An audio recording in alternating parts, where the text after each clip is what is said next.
Bonjour à tous, bienvenue dans le Morning Echo du jeudi 23 janvier 2020. La photo du jour, c'est Donald Trump qui à Davos s'inquiète pour Boeing. En effet, donc l'avion 737 MAX ne sera pas remis sur le marché qu'à partir donc de juin 2020 au minimum, et donc cela pourrait coûter 0,5% à l'économie américaine en termes de croissance, avec tous les sous-traitants et les employés qui s'y rattachent. Dans un contexte, vous voyez, où finalement, les marchés américains ont été plutôt stables. Hier, encore un nouveau record pour le Nasdaq qui a grappillé 0,14%, alors que les marchés européens étaient en baisse légère, et que ce matin en Asie, ça baisse toujours. Les inquiétudes par rapport au coronavirus.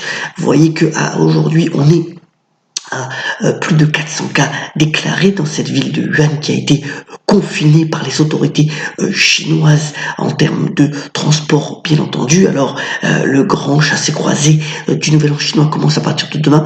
Crainte et inquiétude sur l'éventuelle propagation donc de ce virus, alors que dans le même temps, certains médecins sont plus optimistes en disant qu'un vaccin pourrait être trouvé dans les prochaines semaines. Affaire à suivre de manière très précise, bien entendu. L'autre événement du jour, c'est la rencontre donc des différents gouverneurs de la Banque Centrale Européenne, avec donc une conférence de presse pour Christine Lagarde.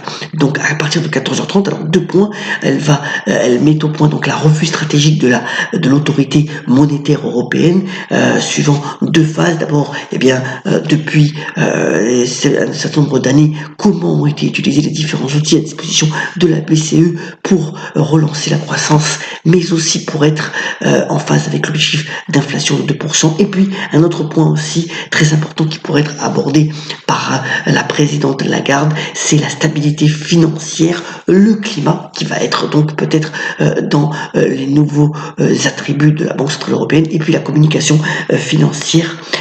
Tout ça, donc, ce sont des éléments qui seront repris. Alors, est-ce que ça aura un effet sur l'euro-dollar? Vous voyez qu'il est assez faible depuis le début de l'année, en dessous des 1,11. On verra donc quelles conséquences peuvent avoir sur l'euro, les différentes déclarations de Christine Lagarde tout à l'heure, donc à 14h30, à suivre de près. Alors, avant d'en venir à la thématique du jour, quelques points sur les résultats. D'abord, Burberry hier, qui a augmenté ses prévisions de résultats pour l'ensemble de l'année 2020, ça n'a pas suffi. L'action a perdu 5%, même si on est quand même proche des plus hauts historiques. Ça reste quand même un pure player dans le luxe qui pourrait être regardé par les géants comme Kering ou LVMH. Donc toujours une valeur de choix. Donc dans le luxe Burberry.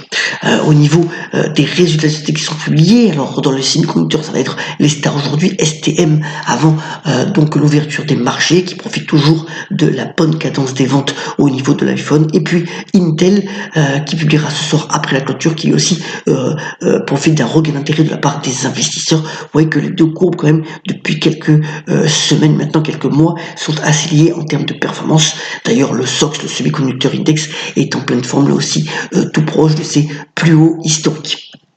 On aura aussi avant l'ouverture américaine, c'est-à-dire entre midi et 2, les résultats de Procter & Gamble, donc les géants des produits de consommation, et qui a fait un grand nettoyage au niveau de ses marques et de stratégies, qui a été là aussi plutôt salué par les marchés en termes de performance boursière. On est au plus haut historique. On verra si les perspectives de consommation sont toujours aussi encourageantes.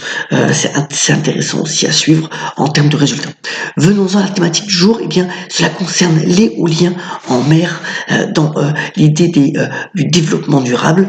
Alors ces perspectives de croissance sont véritablement extrêmement significatives, puisque on parle de 20% de croissance chaque année.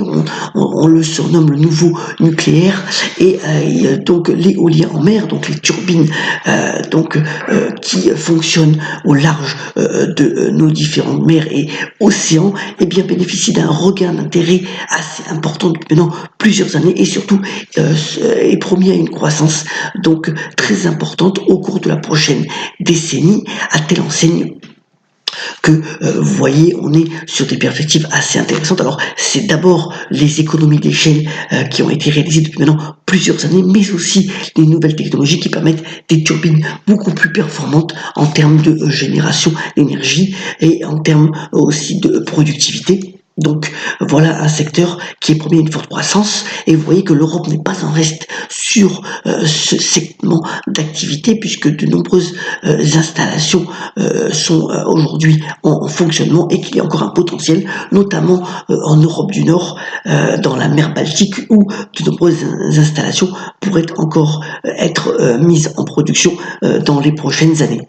Alors, les acteurs principaux, bien, s'agit, il y en a beaucoup d'Européens là-dedans, aussi des Américains, notamment aussi Warren Buffett qui a pas mal investi là-dessus via donc son holding financier Berkshire Hathaway. Et on a 4 grandes valeurs, alors qui sont qu'on peut sélectionner. D'abord, bien entendu, Ørsted, qui est le Danois, spécialiste véritablement de ce secteur d'activité. Vous voyez que on est au plus haut historique, mais c'est un pur player, donc pour rouler en lit en mer, et il pourrait susciter l'intérêt notamment des grosses compagnies pétrolières qui cherchent à se diversifier et qui pourraient véritablement rentrer dans ce segment d'activité. RW, on en parlait, puisqu'il sort complètement du charbon, de la charbon, et qu'il est en train de se renouveler, donc l'énergéticien allemand en plein renouveau, qui lui aussi connaît un regain boursier assez significatif, notamment par ses investissements donc, dans l'éolien en mer. Cela devrait continuer dans notre sens. Et puis donc aux États-Unis, Nextera Energy qui lui a connu une croissance phénoménale au cours des dernières années. Alors la valeur est aujourd'hui chère pour pouvoir réinvestir.